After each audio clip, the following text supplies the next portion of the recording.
అమెరికాలో masters complete చేసి in టైంలో జాబ్ కొట్టిన ఒక అతన్ని నేను అనుకోకుండా కలవడం జరిగింది. ఇంకొక విషయం ఏంటంటే అతను మన ఛానల్కి సబ్స్క్రైబర్ అవ్వటం కూడా నేను అడగంగానే ఇంటర్వ్యూ ఇవ్వటం జరిగింది. ఈ ఇంటర్వ్యూని అతను డ్రైవ్ చేస్తున్నప్పుడు నేను అతని దగ్గర నుంచి పాయింట్స్ కలెక్ట్ చేశాను. ఇంకొకటి, మీరు ఈ ఛానల్ కంటెంట్ కనుక మీరు నచ్చితే లైక్ చేయండి, సో దట్ ఎక్కువ మందిని నేను అడిగితే వాళ్ళు సబ్స్క్రైబర్స్ ఎక్కువ ఉంటేనే మనకి ఇంటర్వ్యూస్ ఇస్తారు, లేకపోతే ఎవరు. సో మీరు ఛానల్ సబ్స్క్రైబ్ చేస్తున్నాను అనుకుంటున్నాను. ఇంకొక విషయం ఏంటంటే ఈ అబ్బాయిలో నాకు 20 years ఎక్స్పీరియన్స్ ఉన్నప్పటికీ ఇతను చెప్పిన పాయింట్స్ చాలా నాకు నచ్చినవి. ఇంటర్వ్యూ ప్రిపరేషన్ ఎలా ఉండాలనేది చాలా బాగా చెప్పడం జరిగింది. ఈ వీడియోలో మీరు వాటిని తెలుసుకుంటారు. తెలుసుకుంటే వాటిని అప్లై చేయండి. ఏముందని అనుకోవద్దు, సక్సెస్ సాధించిన ప్రతి ఒక్కరి వెనకాల ఒక ప్రయత్నం అంటూ ఉంటుంది. అది మనం ఫాలో అవడం మంచిది. కొత్తగా నేర్చుకున్నాను, తర్వాత ఎలా చేసావు ఏంటి? ఇనిషియల్గా నాది వేరే జాగ్రత్తగా నడుపుతూ జాగ్రత్తగా స్లోగా చెప్పండి. ఇనిషియల్గా నాది వేరే డొమైన్. సో వన్స్ నాకు మా ఫ్రెండ్స్ ఐఏక్యూ గురించి అసలు సేల్ పాయింట్ అంటే ఏంటి అని చెప్పారు. చెప్తే సైబర్ సెక్యూరిటీలో ఇలాంటి ఒక డొమైన్ ఉంటుందని అసలు నాకు ఐడియా లేకుండా ఉండే. సో వన్స్ నాకు ఒకసారి ఆ డొమైన్ తెలిసాక అసలు ఆ డొమైన్ గురించి బేసిక్ రీసెర్చ్ చేశాను. లైక్ ఐఏఎం అంటే ఏంటి, ఐజీఏ అంటే ఏంటి, దాని యొక్క లైక్ అసలు బేసిక్ ఒక పర్సన్ ఒక ఐఏక్యూ జాబ్లో వర్క్ చేస్తే అతని రెస్పాన్సిబిలిటీస్ ఏంటని చెప్పి తెలుసుకున్నాను. మా ఫ్రెండ్స్ని అడిగి వాళ్ళ జాబ్ చూసి బేసిక్ ఆన్లైన్లో చాట్‌జిపిటి ఇట్లా హెల్ప్ తీసుకొని అర్థం చేసుకున్నాను ఆ రెస్పాన్సిబిలిటీస్. అర్థం చేసుకొని తర్వాత మెల్లగా ఒక్కొక్క ఇంటర్వ్యూస్ ఇవ్వడం స్టార్ట్ చేశాను. కొంచెం చాట్‌జిపిటి హెల్ప్తోనే రెజ్యూమ్ బిల్డ్ చేసేసి ఏఐ ఫార్మాటెడ్ బిల్డ్ చేసి ATS తగ్గట్టు పెట్టి పిక్ అవుతుండే నా రెజ్యూమ్. వన్స్ ఇంటర్వ్యూకి వెళ్ళాక వాళ్ళ క్వశ్చన్స్ ఏంటియో, యాజ్ ఫస్ట్ రౌండ్ అనేది టెక్నికల్ స్క్రీనింగ్ కాల్ కాబట్టి వాళ్ళకి టెక్నికల్ నాలెడ్జ్ అంత ఉండదు HR పీపుల్కి. సో వాళ్ళు జస్ట్ బిజినెస్ ప్రాసెస్ అడుగుతారు. నేను యాక్చువల్గా ఒక కరెంట్ కంపెనీలో వర్క్ చేస్తున్నా కాబట్టి వేరే డొమైన్లో దాన్ని అర్థం చేసుకున్నాను. నేను బిజినెస్ ప్రాసెస్ అర్థం చేసుకొని ఆ బిజినెస్ ప్రాసెస్ తగ్గట్టు మన సేల్ పాయింట్ని అటాచ్ చేసి ఎక్కడైతే సేల్ పాయింట్ ఫిట్ అవుతుందో అర్థం చేసుకొని అక్కడ పెట్టి అలా ఎక్స్ప్లెయిన్ చేసేవాడిని స్క్రీనింగ్ కాల్స్ క్వాలిఫై అవ్వడానికి. వన్స్ స్క్రీనింగ్ కాల్ క్వాలిఫై అయ్యాక ఇంటర్వ్యూ వరకు వెళ్ళాక ఇంటర్వ్యూలో కూడా ఇనిషియల్గా 1-2 rounds నాకు నేనేం చెప్పలేకపోయాను. ఫస్ట్ ఆఫ్ ఆల్ లైక్ వాళ్ళు ఇచ్చిన దానికి నేను ప్రిపేర్ అయిన దానికి ట్రై చేసి చెప్పాను. బట్ వాళ్ళు అడిగే క్వశ్చన్స్ మాత్రం డైరెక్ట్ ఎక్స్పీరియన్స్ తగ్గట్టు ఉన్నాయి. సో నాకు అంత ఎక్స్పీరియన్స్ వాటిలో లేదు కాబట్టి ఇనిషియల్గా ఏదో ట్రై చేశాను. బట్ అట్లా ఒక 5-6 interviews అట్లా ట్రయల్ అండ్ ఎర్రర్ మెథడ్ లాగా అయ్యాక వాళ్ళు అడిగిన ప్రతి ఒక్క క్వశ్చన్ని నేను రాసుకొని దాని యొక్క చాట్‌జిపిటికి ఇచ్చేసి ఎలా ప్రిపేర్ అయితే బాగుంటుంది, ఎలా ఆన్సర్ ఇస్తే బాగుంటుంది, బిజినెస్ ప్రాసెస్ ఎలా, దీనికి స్టార్ మెథడ్లో ఆన్సర్ ఎలా చెప్పొచ్చు, వాళ్ళకి నచ్చినట్టు. స్టార్ మెథడ్ నీ మధ్య మొదలు పెట్టారు కదా. ఓకే, STAR అంటే situation, task, something, action and result. Correct, అవును, అర్థమైంది. దాని తగ్గట్టు అంటే ఇప్పుడు ఈ సిచ్యువేషన్ ఏంటి అనేది, టాస్క్ నాకు ఏమి ఇచ్చారు, నేను ఏం చేశాను, దాని యొక్క రిజల్ట్, ఇలా ప్రిపేర్ అయ్యాను. చాట్‌జిపిటికి ఇచ్చి ఇలా ఆన్సర్ ఇవ్వు నాకు దీని తగ్గట్టు అంటే అది ఇచ్చేది. సో నేను దాని తగ్గట్టు నేను ప్రిపేర్ అయ్యి చెప్పేవాడిని. సో ఇప్పుడు ఫర్ ఎగ్జాంపుల్ ఒక క్వశ్చన్ ఉందనుకోండి, ఇప్పుడు నాన్ టెక్నికల్ పీపుల్కి మీరు ఐఏక్యూ టర్మ్స్ కానీ సర్టిఫికేషన్ కానీ ఎలా ఎక్స్ప్లెయిన్ చేస్తారు అని చెప్పి వచ్చింది అనుకోండి క్వశ్చన్, దానికి చాట్‌జిపిటి ఇచ్చిన ఆన్సర్ ఇంతకు ముందు ఫస్ట్ ఆఫ్ ఆల్ నీ ఆడియన్స్ ఏంటో తెలుసుకొని దాని తగ్గట్టు నువ్వు ప్రిపేర్ అయ్యి వాళ్ళ తగ్గట్టు మాట్లాడాలి, నువ్వు వాళ్ళ స్కోప్లో ఉన్నట్టు ఆలోచించి మాట్లాడాలి అని చెప్పి ఇలా ఒక యూనిక్ ఆన్సర్ ఇంకొంచెం డిఫైన్డ్ లైక్ బాగా ఇచ్చింది. సో ఆ ఆన్సర్ అనేది నేను ప్రిపేర్ అయ్యి కొంచెం చెప్పాను. సో అలా వర్కౌట్ అయింది. సో ఇలా ప్రతి ఒక్క క్వశ్చన్కి ఇక్కడ నేను స్ట్రెస్ చేయాలనుకుంటున్నాను. ప్రిపేర్ అవ్వటం ఏం చేస్తావు అంటే first of all interview questions అనేది బేసిక్ టెక్నాలజీకి సంబంధించిన టెర్మినాలజీ తెలుసుకుంటాను. లైక్ ఫస్ట్ ఆఫ్ ఆల్ వాళ్ళు సోర్సెస్ అన్నారు అనుకోండి, యాక్సెస్ ప్రొఫైల్స్ అన్నారు అనుకోండి, అవి మనకు తెలిసి ఉండాలి ఫస్ట్. సో ఆ బిజినెస్ టెర్మినాలజీ ఒకసారి తెలుసుకుంటాను. అవి తెలుసుకున్నాక అప్పుడు అర్థం చేసుకొని దాని తగ్గట్టు ప్రిపేర్ అవుతాను. క్వశ్చన్స్ అడిగేసి చాట్‌జిపిటిని ఇంకా దీని మీద ఏం క్వశ్చన్స్ రావచ్చు, యాక్సెస్ ప్రొఫైల్ ఎలా బిల్డ్ చేయొచ్చు, ఇలాంటి క్వశ్చన్స్ టెక్నికల్గా. అండ్ దాన్ని అడుగుతాను. ఒకవేళ నువ్వు ఇంటర్వ్యూయర్ అయితే నువ్వు ఏ క్వశ్చన్స్ అడుగుతావు ఈ జాబ్ డిస్క్రిప్షన్ మీద, నాకు ఏ టాపిక్స్ ప్రిపేర్ అయ్యి ఉండాలి నేను, ఓ మై గాడ్, అలా అడుగుతాను. సో అదే క్వశ్చన్స్ ఇస్తుంది, అదే ఆన్సర్ ఇస్తుంది. అండ్ ఇంకా నేను చెప్పిన ఆన్సర్ దానికి ఇచ్చేసి, ఒకవేళ నేను మాక్ ఇంటర్వ్యూ టైప్ చేస్తుంటే ఇక్కడ ఎక్కడ ఇంప్రూవ్మెంట్ చేసుకోవచ్చు అని చెప్పేసి అడుగుతాను నేను. సో అలా ఇంప్రూవ్మెంట్ అవ్వుకుంటూ జీరో నుంచి ఒక్కొక్క ఇంటర్వ్యూ ద్వారా కొన్ని క్వశ్చన్స్ తెచ్చుకొని అవి ప్రిపేర్ అయ్యి సేమ్ 90% ఆఫ్ ద ఇంటర్వ్యూస్ లో అవే క్వశ్చన్స్ ఉంటాయి టెక్నికల్ గా, like situational questions. Non technical member అయితే నువ్వు ఎలా ఎక్స్ప్లెయిన్ చేస్తావు, ఇలాంటి మల్టిపుల్ ప్రియారిటీ టాస్క్ నువ్వు ఎలా హ్యాండిల్ చేస్తావు, అండర్ ప్రెషర్ నువ్వు ఎలా హ్యాండిల్ చేస్తావు, ఇలాంటి questions 90% of the questions away repeat అవుతాయి. 1 or 2 క్వశ్చన్స్ వేరే రిపీట్ అవ్వచ్చు. వాటికి ఇంకా నువ్వు చెప్పగలగాలి, ఫస్ట్ సారికి కొంచెం మేనేజ్ చేయగలగాలి. మిగతావి మాత్రం నువ్వు ప్రిపేర్ అయ్యి ఉంటావు కాబట్టి దాని తగ్గట్టు చెప్పచ్చు. అండ్ నువ్వు చెప్పే ప్రతి ఒక్క answer, for example financial domain అనుకోండి, ఒక ఎగ్జాంపుల్ కానీ ఒక టాస్క్ కానీ మీరు ఇంటర్వ్యూ ముందే ఫైనాన్షియల్ డొమైన్ తగ్గట్టు ప్రిపేర్ అయ్యి పెట్టుకోండి.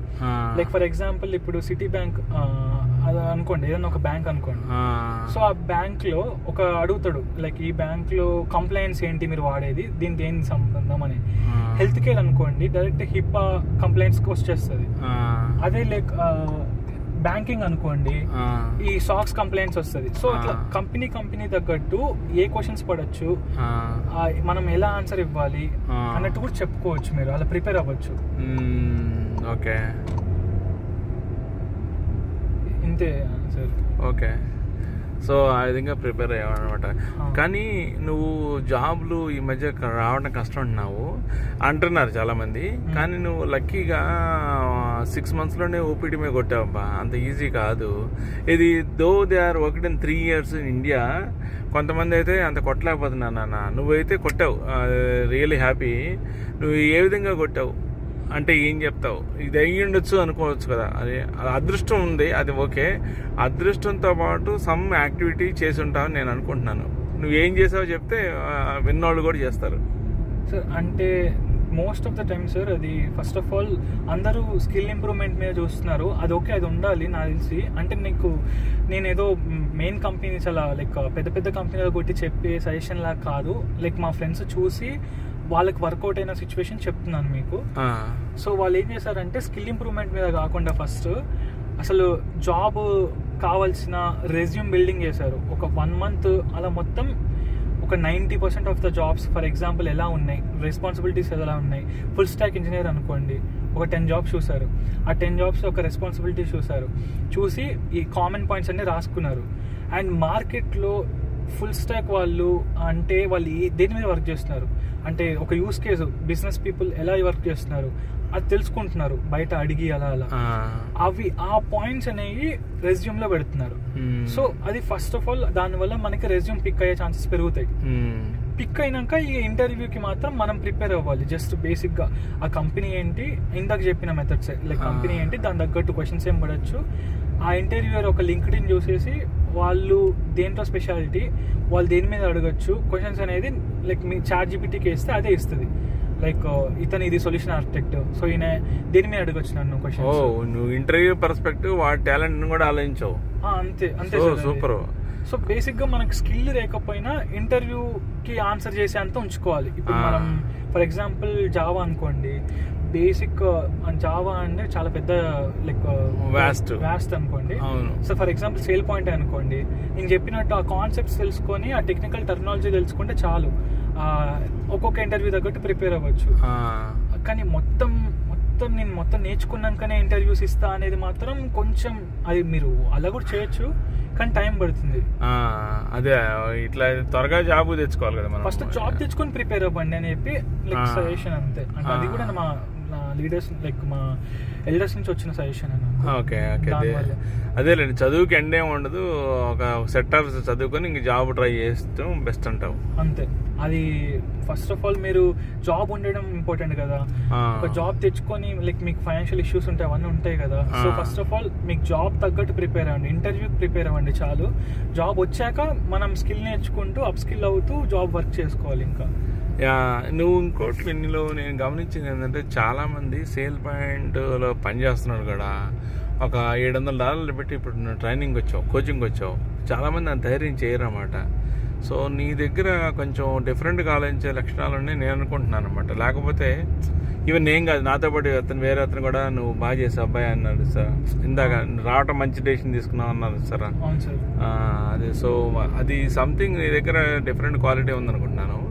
సో నువ్వు జావా మీద కొట్టాను కదా, అప్పుడు ఏమేమి బుక్స్ చదివాడి అట్లా, అంటే దానికి ఇంటర్వ్యూ క్వశ్చన్స్ అని తయారు చేసావా?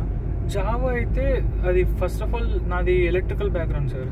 అది నాకు ఇనిషియల్గా హెల్ప్ అయింది కొంచెం. మా కాలేజ్ ద్వారా ఒక బేసిక్ ప్లేస్మెంట్ వచ్చింది. ఆ కంపెనీ వాళ్ళు ట్రైన్ చేశారు మమ్మల్ని ఐటీ మీద. So first of all like అక్కడ నేను పర్స్పెక్టివ్ నేర్చుకున్నాను, ఎట్లా నేర్చుకోవచ్చు, ఏం నేర్చుకోవచ్చు, కంపెనీకి ఏం యూజ్ అవుతాయి అనేసి. ఇప్పుడు నాకు ఇంకా డీప్ నాలెడ్జ్ ఉంటే నేను మేబీ ఇట్లా పెద్ద పెద్ద కంపెనీస్లో కొట్టేవాడిని, కానీ అంత లేదు కదా. జస్ట్ లైక్ ఇంటర్వ్యూ తగ్గట్టు నేర్చుకొని నార్మల్ సర్వే.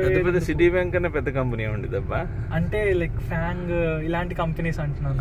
అంటే లైక్ వాళ్ళు ఎక్స్పెక్టేషన్స్ పెట్టుకుంటారు కదా. కొంతమంది లైక్ ఇట్లా డేటా స్ట్రక్చర్స్ అవన్నీ అడుగుతారు, నాకు అంత రావు. సో ఇంటర్వ్యూ తగ్గట్టు ప్రిపేర్ అయ్యాను సార్ అంతే. సో ఓవరాల్గా ఇప్పుడు జాబు తెచ్చుకోవాలి అంటే నువ్వు అమెరికాలో, ముందు ఇండియాలో అంటే ఎట్లా కొట్టేస్తారు, అమెరికాలో జాబుల్లో తెచ్చుకోవాలి నేను అనుకుంటున్నాను. బేసిక్గా నాకు కొంతమంది తెలిసిన వాళ్ళు ఉన్నారు, 3 ఏళ్ళ ఎక్స్పీరియన్స్ ఉంది, సరిగా 3 ఏళ్ళు ఇండియాలో పనిచేశారు. ఇక్కడ ఏమన్నా జాబ్ కొట్టాలంటే క్లిక్ అవ్వట్లేదు అంటున్నారు. నువ్వు ఒక మాటలో 2 మాటలో చెప్పమంటే ఏం చెప్తావు? Final words. వాళ్ళు ఏమంటున్నారంటే కనెక్షన్స్ అంటే కనెక్షన్స్ పెట్టుకుంటున్నారు. ఆ కనెక్షన్సా ఏం చేస్తే బాగుంటారు అంటే ఏం చెప్తాం? ఒక అబ్బాయి ఉన్నాడు, ఆ అబ్బాయికి బాగా తెచ్చుకోవాలన్న జాబ్ జీలు ఉందన్నమాట. సో తను కూడా నాన్ ఐటీ నుంచి వచ్చి ఇక్కడ ఐటీ కోసం ట్రై చేస్తున్నాడు. ఐఏఎంలో ఉన్నాడు అనమాట. ఐఏఎం కోసం తెచ్చుకోవడానికి ట్రై చేస్తున్నాడు. అతనికి నువ్వు ఇచ్చే సలహా అంటే ఏం చెప్తావు? ఫస్ట్ ఆఫ్ ఆల్ లైక్ ఇప్పుడు యూఎస్లో అంటే మెయిన్లీ వీసా ఇష్యూస్ అవన్నీ పక్కన పెడితే, ఫస్ట్ ఆఫ్ ఆల్ మన రెజ్యూమ్ పిక్ అవ్వట్లేదు. పిక్ అయినాక ఏదో ద్వారా ఇష్యూ అయ్యి పోతుంది, అది secondary. First of all resume pick అవ్వడానికి అయితే నేను చెప్పినట్టు ఆ జాబ్ రెస్పాన్సిబిలిటీస్ చదివేసి కొంచెం ఆ సీనియర్స్ హెల్ప్ తీసుకొని రెజ్యూమ్ క్లియర్గా బిల్డ్ చేసేసి అందులో ట్రై చేస్తే రెజ్యూమ్ పిక్ అయ్యాక అప్పుడు అందులో ఇంటర్వ్యూ ఛాన్స్ వచ్చాక మీరు ఆ ఇంటర్వ్యూ చెప్పిన స్కిల్స్ అట్లా ప్రిపేర్ అయ్యి మేబీ ఇంటర్వ్యూ ఇస్తే అప్పుడు వచ్చే ఛాన్సెస్ ఉంటాయేమో అని అనుకుంటున్నాను. ఓకే, థ్యాంక్ యూ సాయి, చాలాసేపు ఇంటర్వ్యూ ఇచ్చావు. అండ్ గైస్ మీకు ఉపయోగపడితే దీన్ని లైక్ చేయండి, సో దట్ చాలామందికి వెళ్తుంది. We want to be part of India's growth. Thank you so much.